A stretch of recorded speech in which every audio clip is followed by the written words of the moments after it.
Untuk mengelabui petugas hotel yang curiga kepadanya, sebuah boneka digerakkannya seolah-olah ada pria tua sedang mandi dan mengancam petugas hotel yang curiga kepadanya. Tapi mengapa petugas hotel malah curiga dengan tamunya sendiri? Bagaimana tidak, Kevin datang ke hotel ini seorang diri dan membayar menggunakan kartu kredit milik ayahnya. Bahkan untuk membuat reservasi, Kevin merekam suaranya terlebih dahulu, lalu memutar ulang dengan diperlambat agar suaranya terdengar seperti orang dewasa. Setelah memesan melalui telepon, barulah Kevin check-in di resepsionis dan mengatakan bahwa ayahnya akan menyusul. Tapi ada satu pertanyaan lagi, di mana keluarga Kevin sebenarnya? Kembali ke satu hari sebelum Kevin sampai ke hotel ini, sebenarnya keluarga besar Kevin sudah merencanakan liburan keluarga ke Miami. Semua orang membereskan barang mereka masing-masing dan terlihat ayah Kevin mencabut alarm sehingga alarm yang seharusnya jam 5 pagi berubah menjadi jam 12 siang. Padahal besok pagi mereka harus ke bandara tepat waktu. Sebelum besok mereka berangkat, keluarga Kevin menghadiri acara gereja di mana Kevin akan bernyanyi. Namun semua orang yang datang malah tertawa karena saudara Kevin malah mengolok-ngoloknya. Dan karena kesal, Kevin malah membuat keributan. Alhasil setelah kekacauan tadi malah Kevin yang dihakimi oleh keluarganya. Setelah malam yang rumit ini, besok paginya keluarga Kevin malah kesiangan karena alarm yang terlambat. Seketika semua orang buru-buru dan bergegas pergi ke bandara. Kali ini Kevin tidak ketinggalan lagi di rumah seperti liburan mereka tahun lalu. Saat sampai ke bandara, Kevin membawa ransel ayahnya karena ingin mencari baterai untuk kameranya. Saat keluarganya yang lain sudah buru-buru berlari ke gate, Kevin malah berhenti dan memasang baterai dulu ke alat perekam suaranya. Tepat pula saat itu ada orang lain yang berpakaian mirip sekali dengan ayahnya, sehingga Kevin salah mengikuti orang. Keluarganya menuju pintu H di sebelah kanan, sedangkan Kevin mengikuti orang lain yang pakaiannya mirip dengan ayahnya menuju pintu K di sebelah kiri. Sayangnya saat keluarga Kevin akan masuk ke dalam pesawat, tidak ada satupun yang sadar kalau Kevin tidak ada. Pria dengan blazer coklat tadi sudah masuk ke dalam pesawat dan Kevin mengatakan ke petugas bahwa di pesawat ini sudah ada orang tuanya sehingga ia pun dibiarkan masuk ke dalam pesawat yang ternyata akan terbang ke New York. Sedangkan keluarganya ada di pesawat yang berbeda dan menuju ke Miami.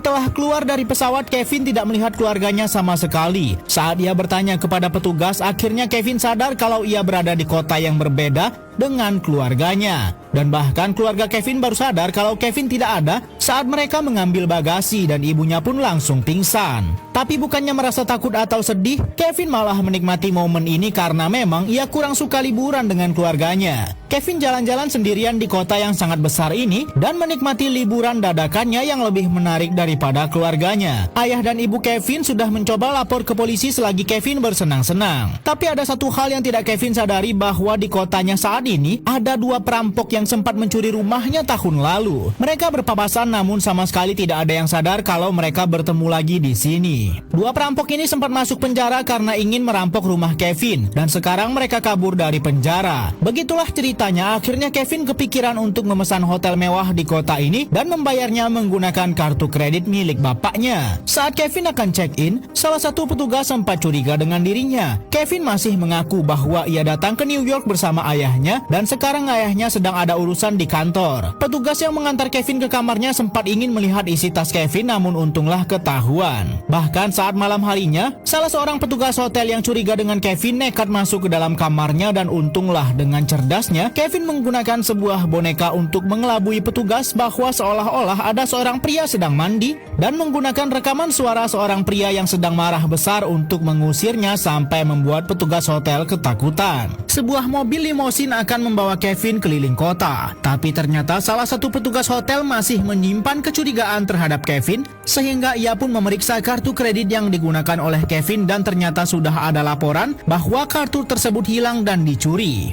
Yang membuat laporan tersebut adalah ayah Kevin sendiri yang sadar bahwa tasnya dibawa oleh Kevin saat mereka terpisah di bandara. Keluarga Kevin yang saat ini ada di Miami sangat khawatir dengan dirinya. Mereka takut Kevin akan tersiksa. Namun pada nyatanya, Kevin malah menikmati kesendiriannya dan menghabiskan uang milik ayahnya dengan membeli banyak mainan. Tapi Kevin masih belum sadar kalau penjahat yang menyimpan dendam dengannya masih berkeliaran juga di kota ini. Dan jika para penjahat ini tahu Kevin ada di sini, pasti mereka akan berbuat kejahatan kepada Kevin sebab Kevin sudah membuat mereka masuk penjara tahun lalu saat dua penjahat itu mencoba merampok rumah Kevin Kevin dan Kevin menggagalkan mereka. Setelah puas berbelanja di toko mainan dan menunggu jemputannya, dua perampok tadi malah tak sengaja melihat Kevin ada di depan mereka. Kevin langsung berteriak ketakutan saat dua perampok itu mendekat kepadanya, dan saat Kevin berlari untuk kembali ke hotel, para perampok terus mengejarnya. Untunglah Kevin tidak hilang akal. Kevin membeli sebuah kalung kemudian memutuskannya dan menebarkan hiasan kalung itu di jalanan.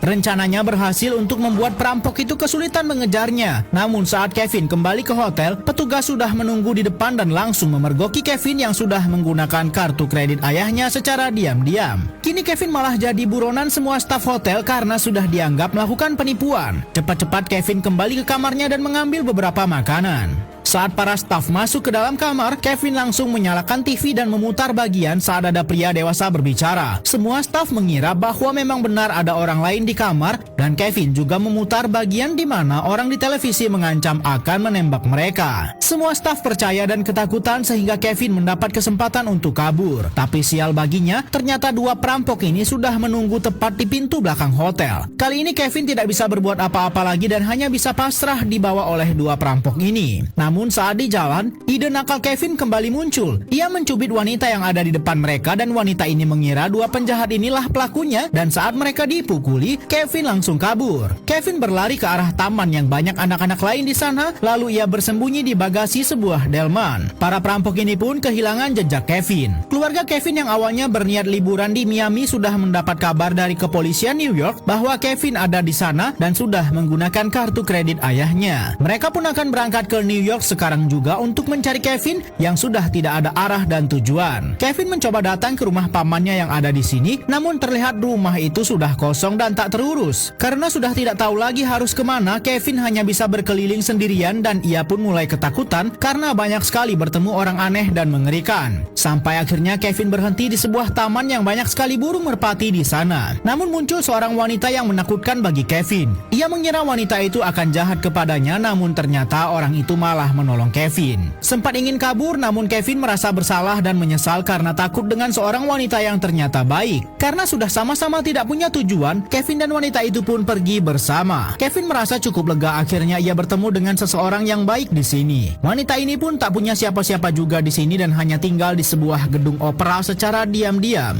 Wanita misterius ini juga banyak sekali mengajarkan kebaikan kepada Kevin. Di rumah kosong yang terbengkalai ini ia mencari alat-alat yang bisa digunakannya untuk membuat beberapa jebakan. Lantai dilumurinya dengan cairan sabun yang licin. Lalu ada tangga yang dilumurinya dengan oli dan wastafel yang dialiri listrik. Bahkan kloset juga diisinya dengan cairan bahan bakar. Kejahatan apa yang ingin dilakukan oleh bocah bernama Kevin ini terlihat sangat ekstrim. Ternyata Kevin ingin menjebak dua orang perampok yang sempat menangkapnya di kota ini. Perampok ini sempat mengatakan bahwa pada malam Natal mereka ingin menjarah salah satu toko mainan yang menyimpan banyak sekali uang. Untunglah Kevin masih sempat melarikan diri dari para perampok itu, dan pada malam hari ini saat Kevin melewati rumah sakit anak, ia kembali teringat bahwa saat ia berada di toko mainan yang menjadi target perampokan para penjahat, pemilik toko sempat mengatakan kepada Kevin bahwa semua uang hasil berjualan mainan pada malam Natal akan disumbangkan ke rumah sakit anak yang ada di kota. Maka dari itu hati Kevin pun tergerak untuk menyelamatkan toko mainan itu dari perampokan dan memberikan pelajaran kepada dua penjahat yang juga pernah merampok rumah Kevin 2 tahun lalu. Maka dari itu Kevin langsung menyusun rencana dan menyelinap masuk ke dalam rumah pamannya yang sudah kosong dan terbengkalai. Disinilah Kevin menyiapkan banyak jebakan tadi yang mengerikan dan akan memancing para perampok untuk datang ke rumah ini. Setelah semua jebakan siap, Kevin langsung datang ke toko mainan yang saat ini sedang jadi target perampokan. Benar sekali, dua penjahat ini sudah bersembunyi di dalam sana sampai tidak ada siapapun lagi di dalam toko. Cepat-cepat mereka mengambil semua uang yang ada di meja kasir. Uangnya begitu banyak karena di situ juga tersimpan uang hasil sumbangan dari para pembeli untuk rumah sakit anak. Di depan toko Kevin juga sudah menyiapkan jebakan pertama dan ia langsung mengambil foto dua perampok ini sebagai barang bukti. Lalu Kevin juga langsung memecahkan kaca toko untuk menyalakan alarm. Para perampok yang panik langsung berlari keluar dan mengejar Kevin. Belum apa-apa mereka sudah terkena jebakan pertama pertama dari Kevin. Tak henti-hentinya Kevin terus mengolok-olok mereka sampai membuat dua perampok ini emosi dan mengejarnya. Sesuai dengan rencana, Kevin akan memancing mereka menuju rumah pamannya yang kosong ini. Ia masuk lewat saluran udara dan naik ke atap untuk kembali mengolok-olok para perampok itu. Tapi mereka tidak mau terlalu buru-buru karena para perampok ini sudah tahu bahwa Kevin pasti menyimpan banyak trik dan jebakan. Awalnya perampok ini mengajak Kevin damai, namun bukannya menerima perdamaian, Kevin malah melempar sebuah batu bata ke wajah perampok gondrong yang kita sebut saja Anton si perampok. Sedangkan temannya si Budi malah terus mengolok-olok Kevin dan membuat Anton semakin sengsara karena Kevin tak berhenti melempar batu bata. Sementara itu, keluarga Kevin sudah tiba di New York dan datang ke hotel tempat Kevin sempat menginap. Ibunya sangat kesal mengapa bisa pihak hotel membiarkan seorang anak tersesat sendirian malah pergi dari hotel mereka. Ibunya benar-benar khawatir tentang keberadaan Kevin sekarang, namun pada nyatanya Kevin malah sedang bermain-main dan mengolok-olok dua orang perampok. Saat dia akan masuk ke dalam rumah perangkap lewat pintu depan, ada sebuah tali dan ia malah terus menariknya yang ternyata tali itu memicu alat penembak staples. Bukannya mendapat pelajaran,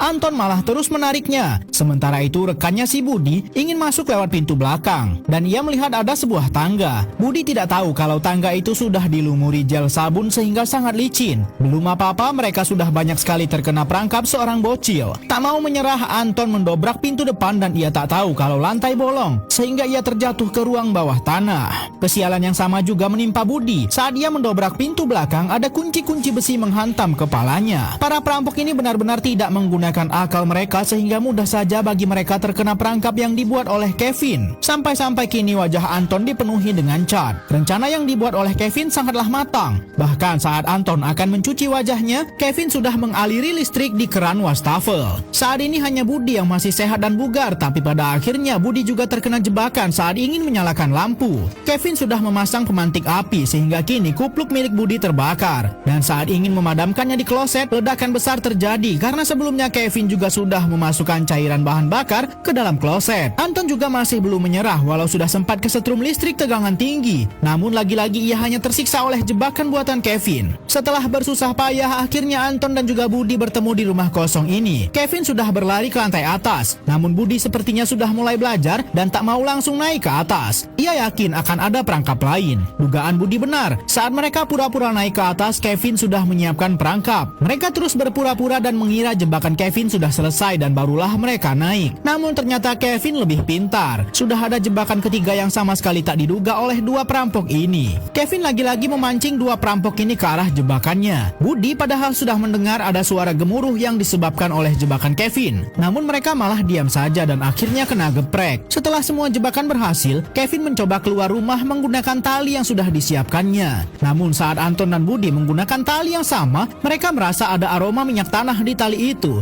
Ternyata sebelumnya Kevin sudah melumuri tali itu dengan minyak dan sekarang membakarnya. Mereka pun terjatuh dan tak berdaya. Sudah jatuh tertimpa ratusan cat pula. Saat ada kesempatan, Kevin langsung menelpon polisi dan memberitahukan lokasi berikutnya di mana Kevin akan memancing mereka ke sana. Namun sial bagi Kevin, ia malah tak sengaja terpeleset dan tertangkap. Kevin dibawa ke sebuah taman yang dipenuhi dengan burung merpati. Namun saat Kevin akan dihabisi, ada seorang wanita yang menolongnya. Para perampok ini dilempari pakan burung dan kini mereka malah dikerubuni ribuan burung. Wanita pawang burung ini ternyata teman baru Kevin di kota ini yang tak sengaja ia temui sebelumnya. Kevin langsung menyalakan petasan sebagai tanda lokasi para perampok itu berada sehingga polisi mudah menemukannya. Pemilik toko mainan yang sudah dijelaskan oleh Kevin juga sudah menemukan surat yang ditinggalkan Kevin. Namun di sisi lain, ibunya Kevin masih terus mencarinya karena saat ini status Kevin adalah sebenarnya anak hilang. Setelah semua kebaikan yang dibuatnya, Kevin hanya bisa berdoa di depan pohon Natal yang besar, berharap akan bertemu kembali dengan keluarganya. Dan dalam hitungan detik doanya terkabul. Ibunya memiliki insting yang kuat bahwa Kevin sangat suka dengan pohon Natal yang besar dan hanya di tempat inilah ada pohon Natal sebesar itu sehingga akhirnya Kevin bisa bertemu dan berkumpul kembali bersama keluarganya setelah terpisah dan hilang beberapa hari.